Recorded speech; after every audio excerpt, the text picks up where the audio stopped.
Standard 9 student, good morning to all of you. Yesterday मैंने start किया था तुम लोगों का सेल चैप्टर 1 सेल। तो उसमें एक सेल क्या है उसके बारे में हम लोग थोड़ा सा बस सेल क्या है उसके बारे में हम लोग जान पाए थे। उसके बाद सेल स्ट्रक्चर यहाँ से हम लोगों को पढ़ना था।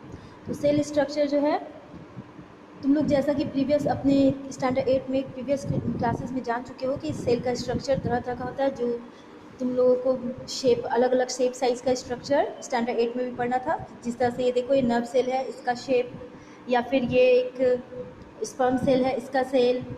उसके अलावा एक क्लैमिडोमोनास जो है इसका स्ट्रक्चर, इसके सेल का स्ट्रक्चर।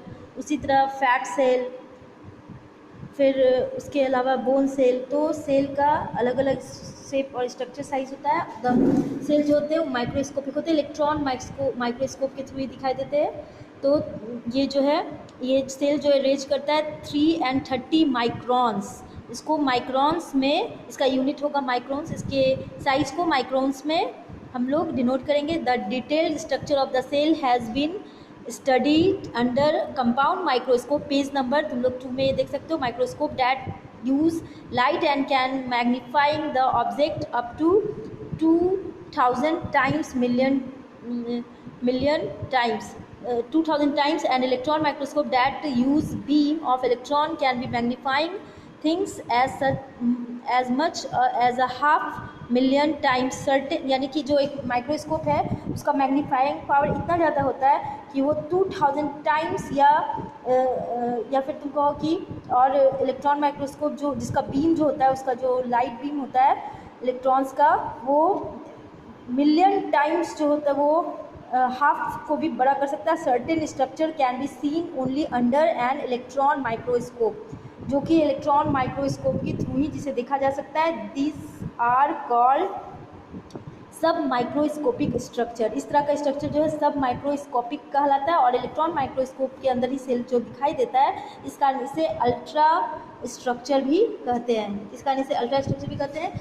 स्ट्रक्चरली सेल का मेन पार्ट क्या है, तो plasma membrane, cytoplasm and nucleus. ये स्ट्रक्चरली इसका 3 मेन पार्ट है। और शेप तो तुम जैसा देख रहे हो अलग अलग टाइप का शेप है। वेरियस टाइप्स ऑफ सेल, अलग अलग टाइप्स के ये सेल हैं, जिसका डायग्राम तुम लोग को पेज नंबर 3 में दिखाया गया है, फिगर 1.5 में। उसके बाद है प्लाज्मा मेम्ब्रेन और सेल मेम्ब्रेन। जो सेल का स्ट्रक्चर का मेन पार्ट है प्लाज्मा मेम्ब्रेन, वो क्या है, तो जैसा तुम लोग यहाँ पे देख सकते हो, मैंने डायग्राम बनाया है। ये है एनिमल सेल और ये है एक प्लांट सेल का स्ट्रक्चर, ठीक है। तो इसमें बहुत सारा, ये सेल दोनों के सेल में बहुत सारी सिमिलैरिटीज़ है। बस कुछ प्लांट और एनिमल सेल के बीच में कुछ चीज़ का, जैसे कि क्लोरोप्लास्ट उसमें मौजूद नहीं होता है, टोनोप्लास्ट एनिमल सेल में मौजूद नहीं होता है, सेल वॉल नहीं मौजूद होता है एनिमल सेल में, जो कि सेलुलोज का बना होता है प्लांट सेल के अंदर। उसके अलावा जो है इसके अंदर क्लोरोप्लास्ट मेन है, प्लांट सेल के अंदर क्लोरोप्लास्ट होता है। उसके अलावा बहुत सारी सिमिलैरिटीज़ भी है। अब यहाँ पे जो एनिमल सेल है इसका मेन पार्ट होता है न्यूक्लियस, दोनों में पाया जाता है, न्यूक्लियोलस दोनों में पाया जाता है, जैसा कि तुम देख रहे हो। न्यूक्लियोलस प्लांट और एनिमल एंड प्लांट दोनों सेल में, न्यूक्लियस भी प्लांट और एनिमल दोनों सेल में पाया जाता है। उसी तरह यहाँ पे है रफ इंडोप्लाज्मिक रेटिकुलम, माइटोकॉन्ड्रिया, जो कि एनिमल सेल में पाया जाता है। और ये है पिनोसाइड वेसिकल्स, लाइसोसोम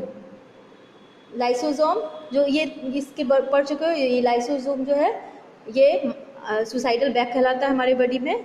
और ये जो माइटोकॉन्ड्रिया है ये पावर हाउस कहलाता है। तो ये सारा सेल का स्ट्रक्चर है। किसी भी सेल, एनिमल सेल और किसी भी प्लांट सेल का स्ट्रक्चर, ये सारा चीज़ उसमें पाया जाएगा। तुम्हारे बुक में भी, जैसा कि तुम्हारे बुक में भी डायग्राम बना हुआ है इस तरह से। तो सेल के स्ट्रक्चर में मेन फर्स्ट है प्लाज्मा मेम्ब्रेन और सेल मेम्ब्रेन। ये क्या है और क्या फंक्शन करता है, तो सेल में जो है each cell bounded by an extremely delicate thin elastic living membrane. यानी जितने भी सेल हैं उसके सबसे जो फर्स्ट अपर पार्ट में जो मेम्ब्रेन होता है वो थिन, ये बहुत ज़्यादा पतला और इलास्टिक होता है, उसे प्लाज्मा मेम्ब्रेन कहते हैं। जैसा कि यहाँ पे डायग्राम में शो नहीं किया है, सबसे अपर पार्ट जो ये सेल है ना, उसे वो एक तरह से सुरक्षा कवच बनाता है प्लाज्मा मेम्ब्रेन, उससे वो घिरा हुआ होता है।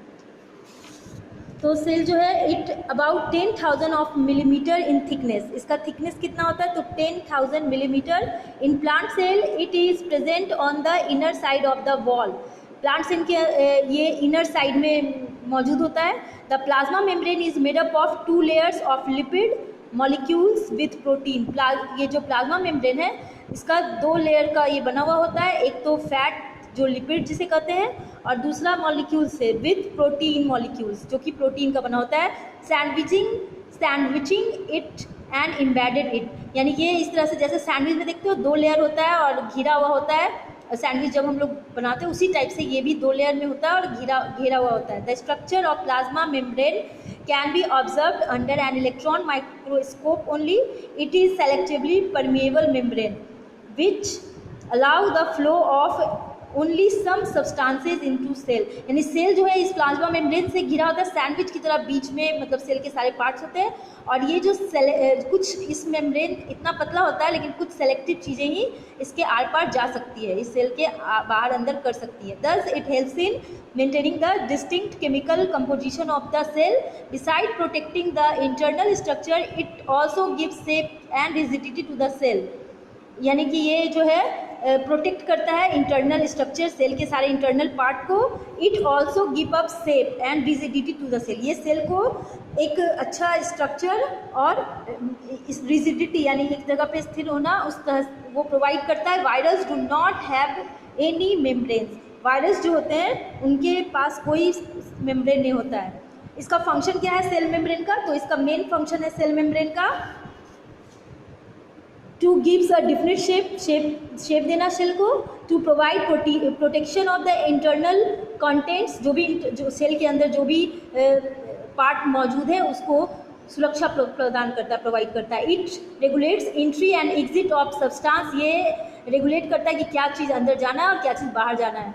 इट कैन सेल का जो भी पार्ट है उसमें क्या इन करेगा और क्या इन नहीं करना चाहिए, ये रेगुलेट इसी का फंक्शन है। It can interlay solid and liquid materials by enfolding or extending around them.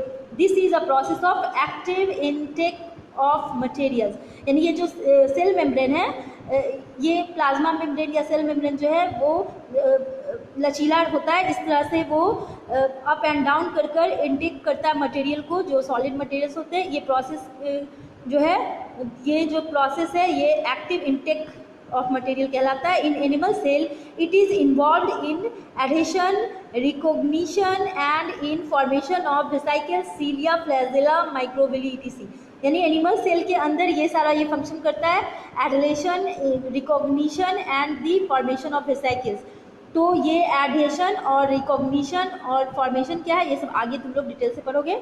Cell wall क्या है, तो सेल वॉल जो इसका मेन पार्ट है प्लाज्मा मेम्ब्रेन और सेल मेम्ब्रेन। तो सेल मेम्ब्रेन के बाद सेल वॉल होता है, सेल मेम्ब्रेन के अंदर में सेल वॉल होता है जो कि सिर्फ प्लांट सेल में पाया जाता है, एनिमल सेल में नहीं। Plant cell have an additional protective wall outside the plasma membrane called the cell wall. It is a relatively thick non living and rigid envelope, यानी कि ये प्लांट सेल में सेल वॉल होता है और animal cell में नहीं होता है, और ये प्लाज्मा मेम्ब्रेन को एक प्रोटेक्शन प्रदान करता है, प्रोवाइड करता है, और ये जो है बहुत ज़्यादा ये नॉन लिविंग है और बहुत ज़्यादा हार्ड है, रिजिड इन्वेलप की तरह काम करता है। It is permeable and it is made up of cellulose, a kind of carbohydrate. Cellulose क्या है, तो एक तरह का कार्बोहाइड्रेट है। इट मे बी थिन और thick multi layered structure as in bacteria, तो ये बैक्टीरिया में जो है थिक या मल्टी लेयर्ड के रूप में सेल वॉल जो है वो पाया जाता है।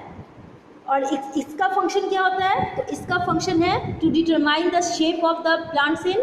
प्लांट सेल को ये शेप प्रोवाइड करता है। It prevents drying of cell का जो अंदर जो भी इनर पार्ट है उसको ड्राइंग अप होने से रोकता है। It protect the plasma membrane and internal structure of the cell, और ये प्रोटेक्ट भी प्रोवाइड करता है। और it helps in the transport of various substance in and out, ये भी इन और आउट करने, जो भी इन और आउट होगा सब्सटेंस उसको भी ये ट्रांसपोर्ट करने में हेल्प करता है। It does not allow too much of water to come in, ये ज़्यादा वाटर को इन करने नहीं देता। In this way it prevents the cytoplasm from becoming too dilute. अब हम नेक्स्ट क्लास में हम लोग प्रोटोप्लाज्म के बारे में डिटेल से पढ़ेंगे।